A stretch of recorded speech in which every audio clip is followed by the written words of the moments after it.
Hello, Snakes. My name is Dante, and today it's Podcast Tuesday, and this time we got an interesting podcast. So I don't know if you know about this, but in Pro Tour events, there are some special playtest cards, like called unknown event cards. They have no art.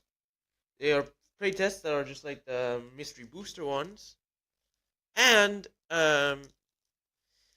basically they function with the sets. Like basically for example, this started in All Will Be One, by the way, and those playtest cards were like basically rejected cards, rejected mechanics, or just jokes or references to other cards. You know, like we get a few combinations. So we started with like Fire All Will Be One, then it came into Martyr Machines, then wait, and even Eldraine and it's on. So here I put 10 really cool playtests that I found on there. A few of them I couldn't find the image, so I recreated them with a card designer, or for the tag teamed, I just put the two cards together, like the two references or stuff. But anyways, but yeah, this is a very interesting podcast, and we're just gonna go through it together, guys. Now it's time. So we start with our combo. So we got combo. Where is it? There.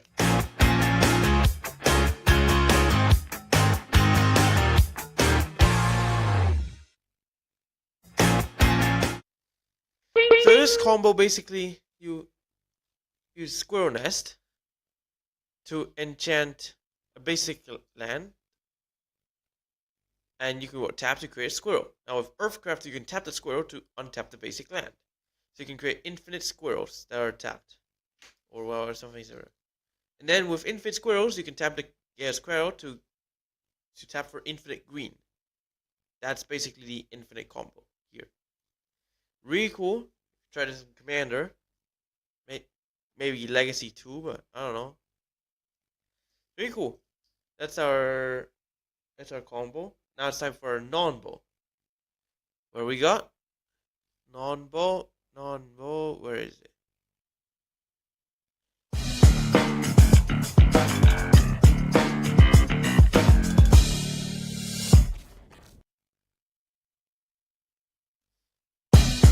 So today this is not a non-bow. Instead, we are going to showcase how cards have changed over the years. So we first had like cards like Detention Sphere, Journey to Nowhere. So basically cards that exile permanent when they enter battlefield, and then when they leave the battlefield, return it to the battlefield. So basically with those permanents you could exile something, and then before it like leaves the battlefield, you can make it lose its ability or stifle the trigger, like, and then they won't come back.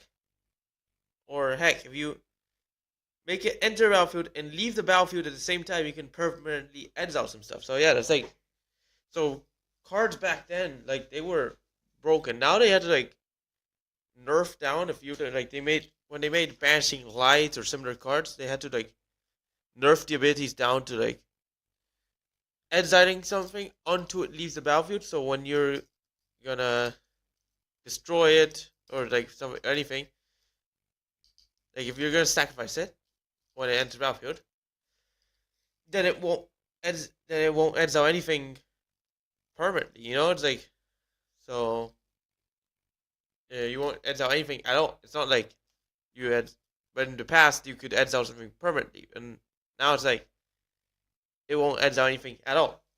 So yeah, or exile and then it straight away comes back.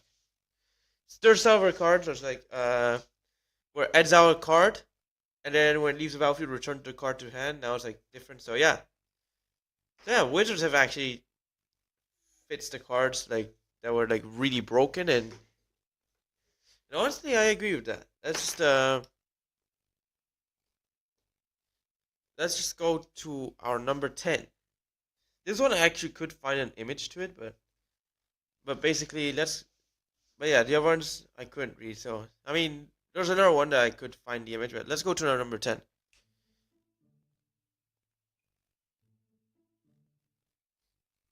We got Phyrexian Broodstar.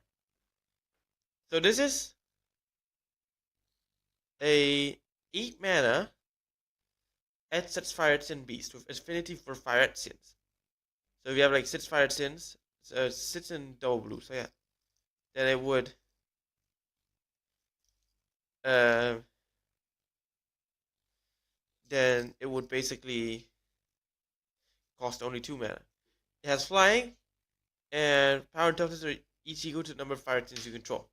So if you have more Phyrexians, it's easier to cast and it's bigger. Alright, it's like similar to like Murktide regions and stuff. Like it benefits from exiling instants and sorceries from the graveyard, but and sometimes you can't. And you have to pay the cost or stuff. But anyways, that's basically the number 10, Phyrexian Broodstar. Let's go to our number 9, which is a a reversed version of Death Cloud. We have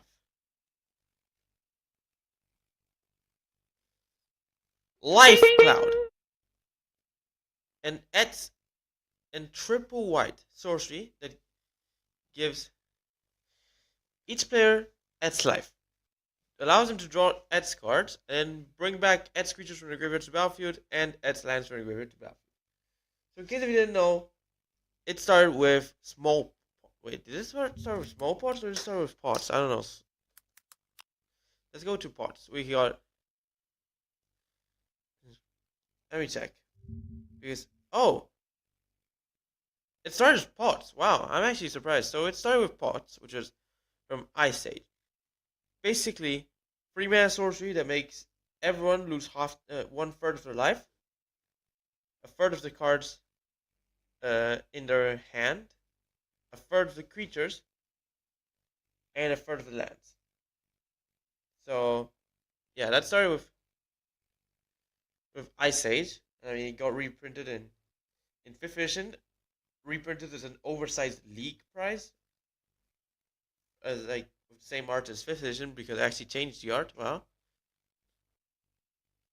And reprinted in Master's Edition with the OG art. Now, small pots came back, like or not came back. It came in Time Sparrow, referencing pots being only a 2 mana sorcery that makes each player lose a life, discard a card, sacrifice a creature, and sacrifice a land. That came back in M12 with a different art. Reprinted again in Conspiracy. Reprinted again in Nisa versus Omnitzes, and reprinted with the OG art in Time Sparrow Remastered. Now, Death Cloud. I'm actually not sure how it came, but it was. Oh, Dark Steel. Okay. Then it came back in Modern Masters, and then in the list recently for friggin' Karlov Manor. I mean, Life Cloud, it does make sense that's here because it's what Mirodin, Fire because I was like, yeah, a Mirodin versus Fire thingy in there. I'm not entirely sure how it went, but like depending on your team, you could have like different effects. It was. Let's just see how many other cards are like that. I think it was only Death Cloud, pots, and small pots. If we go to each player loses life, discards cards, sacrifice.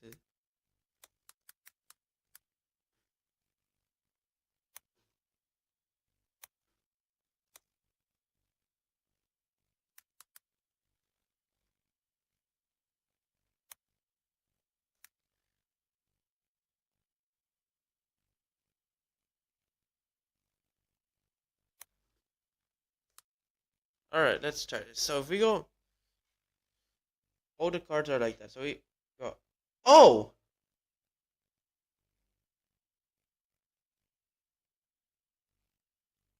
Large pots. That was actually a playtest card. Nothing else. 4 mana. Sorcery that makes each player discard a card, lose a life, sacrifice an artifact, a creature, an enchantment, a land, a planeswalker, a tribal permanent, then exile a card from your graveyard, mill the top card of the library, remove a counter from a permanent they control, and get a poison counter. Oh my god! Wow. That was insane.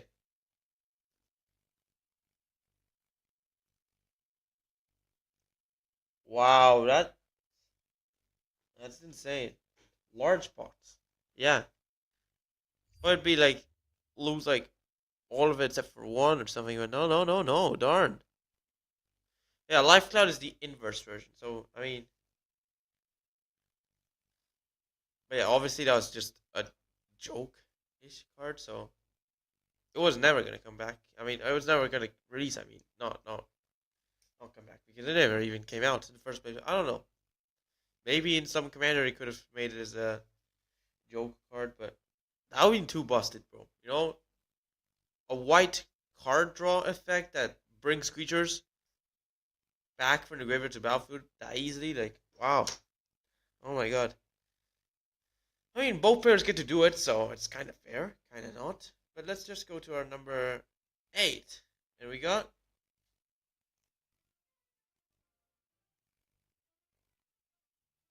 there was a cycle of 5 cards in the first event of those that grant the player poison tolerance, a rejected keyword or an upcoming keyword, I don't know, which allows a player to have extra poison in the threshold. So rather than dying 10 poison with a long-term phyresis study, you could die to, well, 2 poison. But there was also another Drake that, well, that allowed you, Drake with Sets Mechanic, I think it was called, which granted poison tolerance plus 2. And I mean, it was referencing Bear with Sets Mechanic into something else. But anyways, long-term phyresis study is a enchantment version of Recover. Recover allowing you to bring a creature from your graveyard to your hand and draw a card. This is same cost, but it's an enchantment that grants poison tolerance plus 1. So you die with 11 poison, not 10. And also, you can basically blink it or something, and you can just do the effect again. So it's just way better than Recover. That's basically long-term fire study for you, and it's a really cool card. Like, and there's a bunch of other cards in the same like cycles. I mean, I think it was 5 cards. Yeah, it's just the poison tolerance cycle. I don't know why they didn't put it. Like, honestly, I don't want to get one shot by a freaking Blightsteel Colossus or something. I mean, who wants that? Anyways, yeah, that's basically our number 8. The poison tolerance cycle. Let's go to our number 7. And we got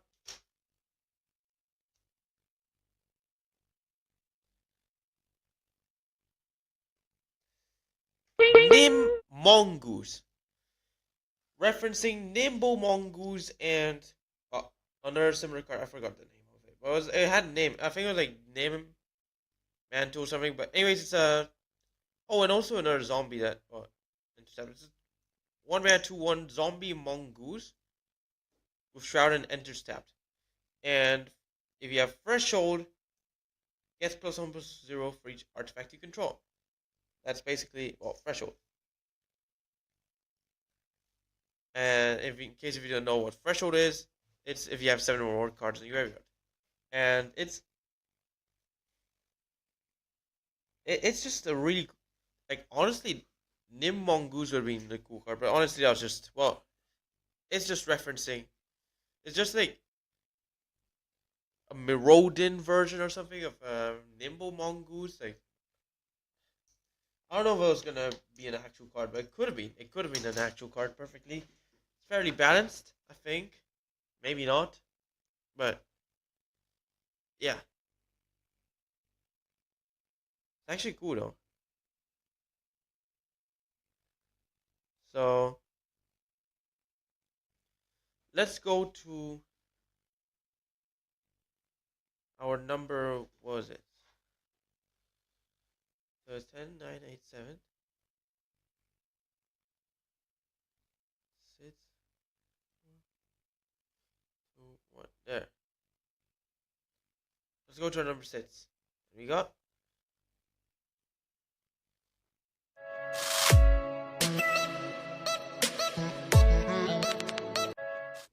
original skull clamp. Rejected design of the card, skull clamp. Now, skull clamp was gonna be this. A card that allows you to one mana equipment. If a creature gets +1/+1, and when it dies, draw 2 cards and equip for 1 mana. That was obviously a rejected design, and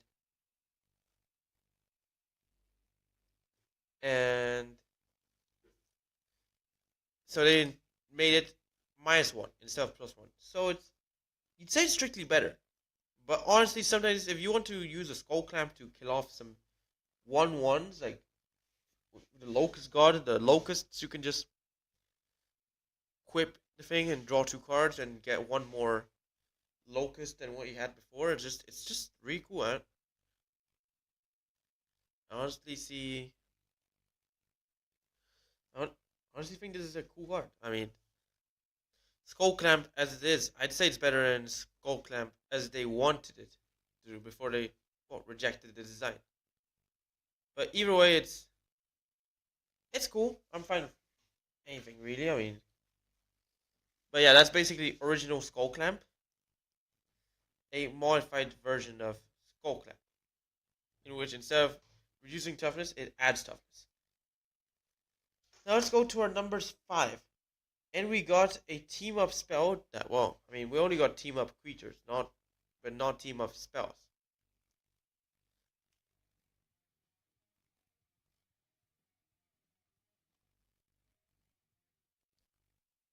Shatterstorm and Awaken the Woods.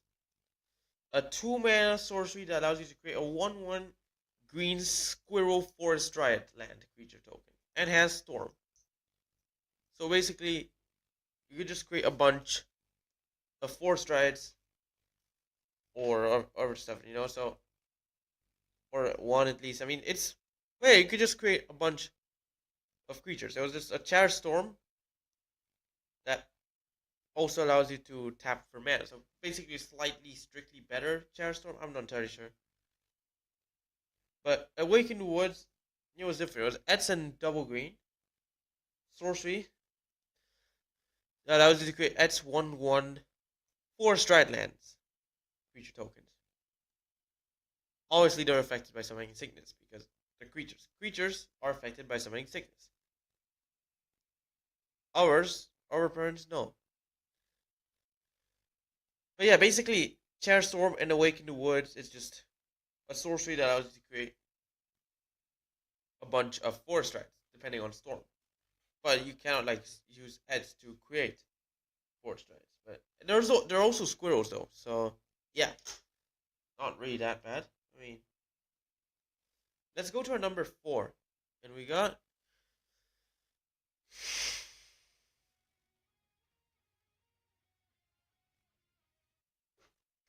a team up equipment. Yup, that actually was a thing. Luxior and Shadow Spear, a 1 mana legendary artifact equipment. Equipped creature gets +1 for each counter on it, and it has trample and lifelink. For 1 mana, you can make your permanents the opponent's control lose hexproof and indestructible until end of turn. And if the equipped creature is a planeswalker, it's not a planeswalker, and as it's a creature in addition to its other types. You can still activate the loyalty ability though, and you can equip a creature or planeswalker for free mana. So, yeah, this is Elspeth's 2 iconic weapons. One, I mean, only thing they need is Luxior, Shadow Spear, and Godsend. Like, oh my god. How you beat that? I don't know. But anyways, like, imagine if they threw in Godsend in there, then then that would be like, darn, bro. That would mean too much. But anyways, Lucior and Shao Spear. That was perhaps two most iconic weapons in one card. Really cool. But obviously that was just more of a joke thingy. The only ones they had were like actual team up creatures. They didn't have. I mean, they could have made team up planeswalkers, but they didn't. So they just. But as a joke, they made like team up equipment, team up enchantments. I think they did, and also team up spells. Like they even made Emrakul and Charafang like as a literal card. So yeah, that's basically our number four. Let's go to our number three. Where we got another playtest. I don't remember which block or whatever it was, but it was actually really funny. I saw it and like, oh my god, wow. Here we got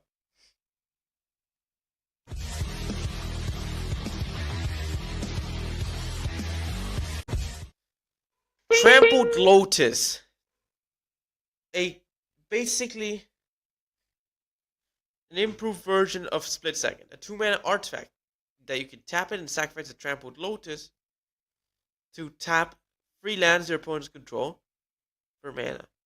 And it has Splitter Second, which means they just cannot respond to it at all. So it forces them to like, well, use up 3 lands. Like it's the opposite of a Split Second. You could use it in the upkeep or whatever, I don't know. And well, they'd lose mana. It's just, but it's 2 mana. It's not 0 mana. Like honestly, if it was 0 mana, that would be too broken, bro. But not as broken is the original Black Lotus, though. In case you didn't know, Black Lotus is a 0 mana artifact that you can tap, sacrifice it, and add for 3 mana of any one color. I mean, you probably already know what the Black Lotus is. If you've been around in the Magic community for at least 2 months, 3 months maybe, or heck, even some players who don't even play Magic the Gathering at all would know that one of the rarest cards in the game is the Black Lotus. I mean, it's not the rarest card in the game anymore because well, 1996 World Champion exists, but that's not even the rarest card in the game anymore either. Like, it's actually the one of one ring from Lord of the Rings, and that card belongs to Post Malone. So, yeah, that's that's really cool. Anyways, that's our number three. Let's go to our number two. It is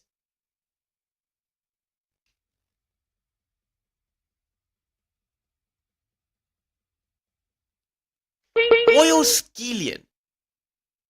A similar to Triskelion, but instead of but basically it uses oil counters instead of +1 counters. Featuring like oil sunburst, probably a rejected mechanic. I don't know, maybe it was just a joke mechanic or something, but it's a 5 mana 4/4 construct of oil sunburst. Oil sunburst, instead of putting +1 counters or charge counters or whatever the heck it does, it puts oil counters. And you can remove an oil counter from Oil Skeleton to shoot 1 damage to any target. Triskelion, naturally, well, you can remove a counter with +1 counter to deal 1 damage to any target. So 1/1 with 3 +1 counters on it. And 6 mana instead of being 5 mana. If you have like the Wooburg, then you get 5 oil counters, you can just start shooting a bunch of stuff. But if not, then like you could have like less than that. Maybe even no oils counters at all if you're playing fully a colorless deck. So I don't know if I'd say this is better than Monoskelion or not. Definitely better than Monoskelion. I don't know if it's better than Triskelion though. Monoskelion was literally an embarrassment of a card. Like literally, it's a 2 mana 1/1 construct that enters the +1 counter on it, and for 2 mana, you can remove a counter to deal 1 damage to any target. Like, oh my god, who the frick thought